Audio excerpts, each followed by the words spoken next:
So you are in business to make money, right? And if you want to own a business, that means you have to have people helping you with the business of doing things or delivering things.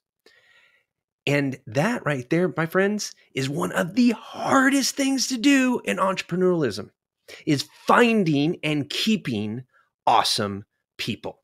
Believe me, I've been doing this for 18 years. And if there was one thing that I could just get rid of doing is finding good people. Because when you're growing fast, guess what? You need people fast. And it's hard to find great people because most of the time they're already somewhere else being great for somebody else, right? So the pool that's out there, they're either in a transition or nobody wants them. We don't want that.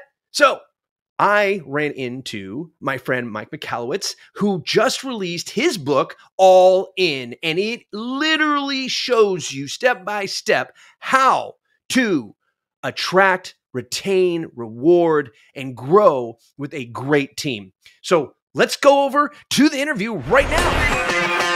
Welcome to the Buzzworthy Marketing Show.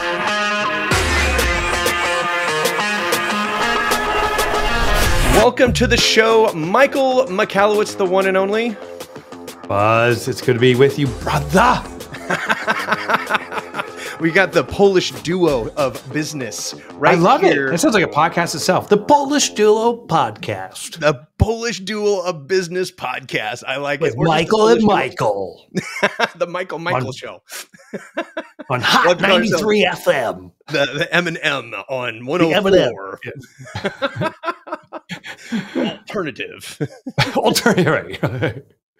Oh, man. So you have been busy, my brother. Yeah. You have just put out a book called All In. And I'm telling you, I have never actually got, there it is. Where's my copy? My copy is right back there. Oh, awesome. You have it. Thank you. I've got the manuscript. Oh, yeah. Yes. Because you've been working on this for a couple of years now. I don't think people realize how much work it takes to write a book. My God, do I honor authors who write books, because to me, what it is the download of all of their knowledge, all their experience. They codify it, collect it, culminate it. If there's any other C words, clean it. So that's consumable. Oh, there's another C. And it's an honor to be a reader of so many amazing books out there, because the effort takes, for me, which I don't know if this is typical or not, on average, 5 years to create a book. There's the research, testing, then the documentation, then the creation of the book, then the manuscript. Once it's created, this is another thing a lot of people don't know. Once you have the first pass manuscript, there's another year of editing, revisions. This book was revised maybe 6 times. And then the final product comes out. So the manuscript you have is somewhere between pass 1 to pass number 6. Oh my gosh. I remember being part of the research process for this. I know. I interviewed you. And then we did that workshop for, I want to say it was like 3 or 4 weeks. And so I was super excited, but then it's like years gone by waiting for this thing to come out. Unbelievable. And that's the big thing. And thanks for doing that workshop. That's a testing ground, because once the concepts are there, the question is, okay, so it's a concept and maybe it works, but is it digestible? Is it consumable, and can it be deployed? Right. And you were kind enough to test these things out and say, nah, or yeah, or this could be better. I loved what you guys put together, and your research partners did a wonderful job of just getting all of the information from us, the downloads after we would go through those exercises and get all that information. So I can't imagine really how much data you had to synthesize. I wish that started with a C, because that is really what books do. Synthesize, right? Yeah. Well, we'll start with a C. CY. Yeah, and that's the other thing. To me, it's kind of like a band. Sometimes the front man gets all the accolades, the lead singer, and but there's a full band behind it, and it's more of an orchestra. There's dozens of people intimately involved, and there's 50 to 100 people that are superficially involved. The biggest part of All In was the research component. So Danielle Mulvey, who now runs our company called the All In Company that's deploying this, did the research and testing of these concepts. And one of the concepts that was Herculean was this concept that interviews don't work. The data shows that. Mm-hmm. So we took a concept from the sports industry it's a $500 billion industry, just to give the context of its size. And they don't do a single interview. Like, there's no athlete. They're like, oh, how would you perform on the field? Do you feel good about this? Tell me about your. No, they're like, get on the field and demonstrate. They do camps where they're actually teaching these athletes to improve, but also observing. And we're like, oh my gosh, businesses should be running camps or workshops where we're teaching the method, but also observing the people participating to see their potential. Right. So Danielle, she rolled this out to dozens and dozens of businesses and observed them. Like, what works, what doesn't work? How do you make it more accessible? And that was a big task. But the returns, once we figured out how to make it deployable, my gosh, the returns have been tremendous. That's amazing. I have been moving, as we were talking about in the green room. So I haven't gotten to read a lot because it was like, I just turned 50 last year in November. Happy birthday, bro. Thank you. And the crazy thing is that we traveled way too much in 2023. Good for my business because it definitely my clockwork exercise. Yeah, right. Came in there. But it's one of those things in 2024. I was excited that it was coming out in January so that we can take a look at how we're doing this. My business is growing exponentially. And so we're finding ourselves having those pains that All In really addresses. So I want to give our audience a kind of a sneak peek of why would somebody want to pick up this book? Who is this book for? Okay. So it's for a business leader of truly any size business. Historically, I've written for small businesses, 5 million and less. Right. This is the first time I'm writing for bigger business. And the context is I got a call from a large Fortune 500 who called and specifically said, we see you helping small businesses with recruiting, retaining employees, and we don't understand how we can't do the same because we have so much more economics. We have so much more leverage, and we can't compete. It's because small businesses using out-of-the-box stuff. So this book is for business leaders or business owners who want to recruit the best talent, retain the best talent, and raise the bar for the entire organization. That's the 3 silos we tackle. Love it. Yes. And the 5-star approach. I'm not the 5-star fit yet, but yes, that's one of the things that I find is the hiring is atrocious. Like, we just went through it where we brought somebody in who had all of the accolades in their CV. They interviewed wonderfully, get them hired, and they can't communicate all of a sudden. They just drop the ball in communication. We're like, you can't work here if you can't communicate. Sorry. Right. But we lost 6 weeks of traction with the projects we were on because of that. Right. And, the previews that I had with the research we did in those workshops with Danielle, I mean, that stuff is gold. Can you talk about a little bit about the retention part of All In? Because I know that the recruiting is definitely revolutionary. By all means. But so retention. Yeah. Retention is a big one. One of the observations I had, and this bleeds retention and raising the bar in together, was one of my businesses a long time ago, about 20 years ago. It was in computer crime investigation. We had 30 employees. I'm calculating the numbers in the back room in my office. I'm like, my gosh, we can do $10 million in revenue. Something I've never achieved in my life up to that point in business. I'm like, this is huge. I come out of the office and it was now in retrospect, very cheesy. I wrote $10 million in bubble letters on a whiteboard. I put a Post-it note over it, one of those major ones, big ones, so you couldn't see it. Queued up Eye of the Tiger, called in the team, like, dun, dun, dun, dun, dun, this is the year we're going to do. And I rip it off with great flourish, the Post-it note, we're going to do $10 million in revenue, expecting this culmination of excitement. And it was the antithesis. It was silence. People were like, whatever. My assistant, Patty, came to me and said, Mike, if we achieve $10 million in revenue, you get the bigger house, you get the new car. Right. Why should we care? What about our vision? And I was like, oh my gosh, the vision of a business, what the business is looking to achieve is really the dream of the owner. What we have to realize is everyone that works with us has their own vision and dream. And if we want to retain the best people, if we want to raise the bar for our organization, what we need to do is master the understanding of their dreams and then as best we can, block and tackle, or if nothing else, keep that dream of theirs in front of them. Contextually, at our office here, one person wants to move to a new house. Another person wants to learn to play guitar. Another person wants to learn Spanish. Another person wants to spend more time with their family. So dreams come in all different sizes and shapes, but they're all important. Once you and I, the leaders of the organization, understand the individual dreams of our colleagues, our job now is to support the achievement of those dreams. I'm not saying buy that house for the person. A, that's not economically feasible. Secondly, is gifting. And it's like the Super Bowl's coming up. At the Super Bowl, could you imagine the two teams walk in, the ref is like, let's not do this game. Someone's gonna get hurt anyway. You guys win. You're gonna win over this game. It would be the most deflating moment ever. It's the journey to get there and the pain and struggle to get there that makes the accomplishment significant. That's for all humans. So when my colleague gets that new home, that's gonna be a major accomplishment. But my job is to realize the importance of it, support her in that journey, and reciprocity kicks in. As a business leader, when you support your individual team members' personal dreams, they'll support the corporate dream, which is your dream. So that's how it works.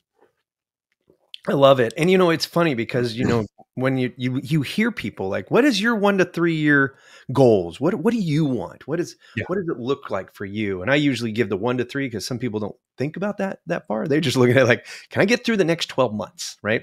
But what they want, right. But what they want is so much different. Like what you were saying, like it's so much different than what we're looking for in our lives. Right. Yeah. And some of us forget how to get that vision. We're working with a manufacturer deploying these techniques, and they met with their employees and said, what's your dream? And one of the employees comes back and says, dude, I just want a beer at the end of the day, man. That's it. And the leader said, that's not a dream. For now, that is. Can we get this person having whatever that sensation is, relaxation, completion of the day? Maybe it's a mini celebration, whatever it is. And then can we expand from that? But we have to help people and serve people where they are and help them expand. Exactly. Most employees have been trained into fill in the blank, do your job. Your life is your life out here, but you got to do your job here. Mm-hmm. And we're blurring the lines now, particularly with this post-pandemic new societal norm. We, as employers, need to be embracing the whole person, not just the worker. Right. And I think that like for us, like we're a fully remote company. So everybody's in a lifestyle job. And so I'm finding that these people are like, listen, I just want steady work so I can pay my bills and then go out and play with my kids or go ride my bike or whatever they want to do, yoga in the park, whatever that is. And that's what they want. They want that stability and the predictability. And you're right. It's a huge shift. Like people are not so worried about, I need to be the director of a division of a multi-million. No, but you nailed it. It's like I want to get my yoga in and our job as leaders say, I'd love to know, why is that important to you? And someone may say, yoga is important to me because it represents my health, and health is everything. Mm-hmm. Well, now part of their dream. And I want to spend more time with my kids. Right. Someone said 18 years and it's over. Like, we have our kids, and at a certain point they age out and they're on their own lives. Yeah. And so some people really emphasize that period of time. Then as a leader, what we do, and we do this in our own office, it comes up constantly. We did our quarterly meeting. We're talking about our individual dreams. Every month, at the end of the month, we say, who's checking anything off the list here? Mm-hmm. Someone does 30 yoga sessions over a month. The team is now applauding. Mm-hmm. One of the coolest things we do, Michael, to manifest this is we have a wall outside my office. And you've been here. It's on the other side. It's about 10 feet high. And it used to be a barren tree. And now it's full, it's blooming with tons of leaves, because each leaf recognizes the accomplishment of an individual vision that a person's had for themselves. They write down accomplished. Did my 30 yoga sessions this month or this year, and they slap it up on the wall. And it's a cool way to recognize all these accomplishments. I'll tell you how powerful it is. I was talking to my one colleague here. He said, we've been doing this for so long, maybe we should take down the leaves and start anew. She's like, no, we got a full blooming tree. We should start planting flowers and putting up birds and writing the accomplishments on those images. I love it. You can have like little nests with little eggs. And like clouds. Like, what else can we do? Oh man. So in a virtual world, I could see this as, you ever gone to like YouTube and looked up fireplace? And it has a video of a fireplace running. So they have these 24-hour fireplaces running, right?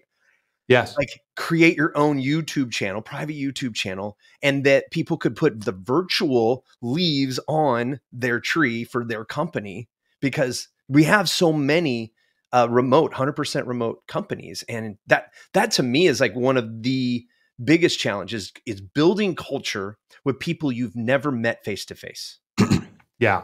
Well, I think we did a lot of research around this. And I think the key is, as much as we can bring back the tactile experience to remote workers, that is the most important thing. And the reason we find this is the most important thing is the greatest connection comes out of the tactile experience, meaning when there's FaceTime, when there's a physical experience. I used to think the water cooler was all about brainstorming or the side conversations about business. It wasn't about that. It was about trust building.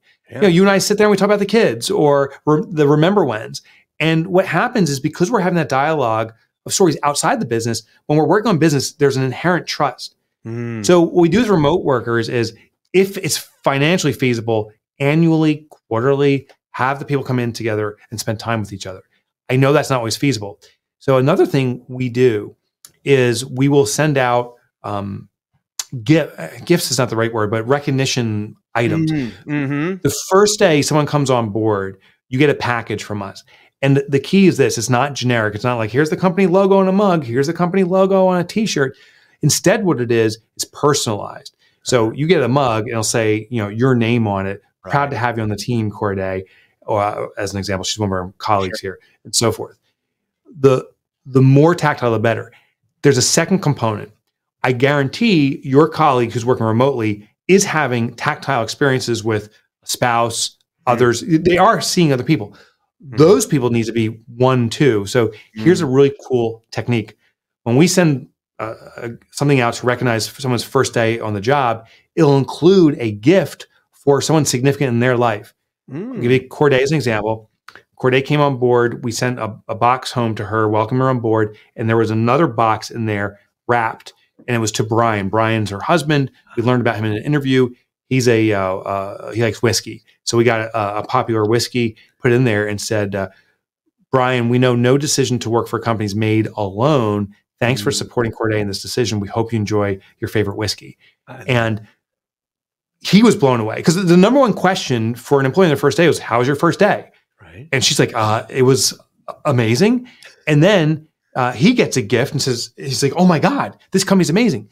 The cheerleader at home the next morning, when she's getting up and heading over to the computer, Brian's like, they're the best company ever. Have a great day at work. Crush it with them. So the tactile experience is now home. Yes. I love it. I love it. Yes. Well, you know, it's funny. My wife just, we're moving states. And to Virginia, baby. Virginia, we're gonna be right down the street from you guys now, right? I love it. So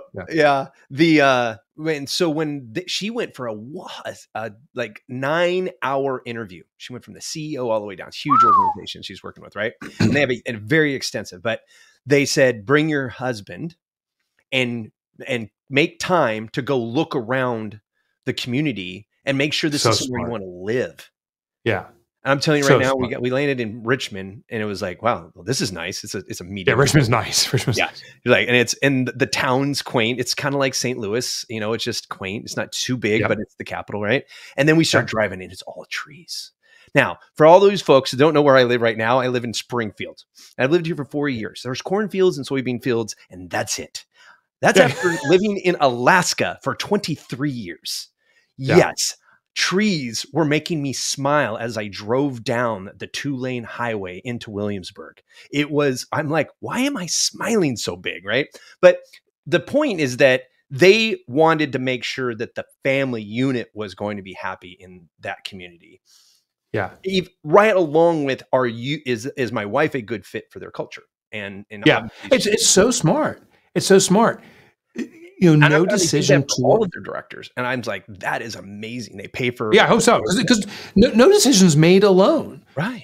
You're influencing behind the scenes. And most of the time, the significant other, or maybe it's a family member, or maybe it's a best friend, but someone behind the scene is discussing this with the person. Right. The smart employer engages that support mechanism. Because if you don't, then that person behind the scenes is like, God, the company you work for sucks. God, the first day is filling out paperwork. God, they're horrible. You work for a sucky company. And now you're having someone that's actually impeding on their performance as they work for you. I love it. So is there, so we talked about the recruiting and the retention part. What should somebody expect once they have, what other tools are they going to have once they have completed this book? Because it is a informational packed book. Yeah. This is the most research I've ever invested into a book. And I'm proud of my other books, but I think this is it. There's 4 key components. I'll hit them with hyperspeed. Perfect. I call it FASO as the model. FASO stands for fit, ability, safety, and ownership. Fit, the key tip is this. Most businesses match talent. They're considering to titles. Smart companies are matching talent to tasks. They're stripping down the title and saying, where can this person excel within this role? And is there other roles? They're starting to bleed the lines of the traditional pyramid structure and going to a web-like structure. So match talent to task. The A stands for ability. There's 3 types of ability. Companies typically only look at 2, and the third one's ironically the most important. They look at experiential ability. What you've done in the past indicates the future. Some, not enough, look at innate ability. What does Enneagram or Myers-Briggs or DISC say about you, how you're wired? But here's the big one that everyone's missing out on, potential.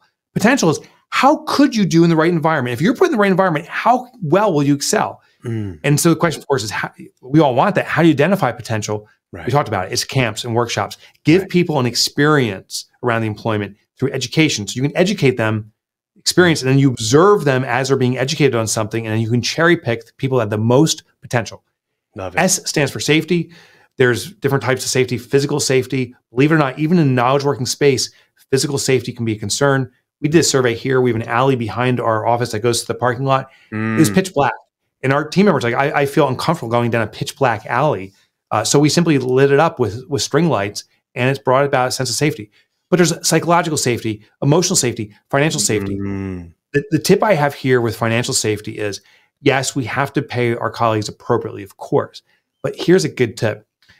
Open book management, by revealing the financials of the business, gives people a sense of security, because when they understand where the business is heading, they know where their role is and how secure they are. So open books is more than knowledge. It's also a sense of security. Gotcha. And the last thing is ownership. Ownership, there's 2 types. There's legal ownership, psychological ownership. Some companies try to deploy legal ownership to incent people, an ESOP, something like that. Those can be very risky because legal ownership brings about entitlement. I own part of this company. Part of Michael Bazinski's company is mine. You owe me. So we need to deploy legal ownership with psychological ownership, or psychological ownership alone will do it too. And this is where we sense we own something as part of us. When you hear your colleagues saying, this is mine, or my job, or this is our company, or our responsibility, those words are indicative of psychological ownership. If you hear your colleagues saying, this is your company, or this is the job, they're not connected yet, and we need to deploy psychological ownership. The book details how to do it. I love it. I know you've got to go. We're running out of time today, but that is, I mean, if you are not ready to get this book right now, you did not listen to this podcast. So go back. If you're not already at Amazon, and I'll have a link to in the show notes for everybody. If you're not already on Amazon ordering this book right now, you need to go back to the beginning of this podcast and read it again. Michael, all in. It is I'm already all in with it from Thanks, the get-go. I love what you're doing with it. Everybody needs to do it, because a sound company is the only company who can bring the true value that they promise their clients. So thank you so much for your time, and we'll see you next time. Michael, it's been a joy. Safe travels in the move to Virginia. Okay, seriously, guys, if you're not buying this book already and you have at least one employee or thinking about getting an employee, you need to get on Amazon right now. I'll try to get a link into there. Now, they change their links every once in a while, so if it's not there, just look it up. Mike All In Book or Michalowicz, just look it up. It's there. You can get it at Barnes & Noble. You can get it at Amazon. Don't get anything for you buying it, but the peace of mind that if you read it and follow it, because I was there for the testing and it has made a difference in my business. So if you read it, follow it, and even go ahead and reach out to Danielle. There'll be a way to reach out to her by the end of that book. I am sure. I haven't got to the end of myself, but I've had a sneak peek behind the scenes. This stuff is awesome. And if you implement the all-in system, you are going to be so much better off than I was my first 10, 15 years in business. So until next time, stay buzzworthy.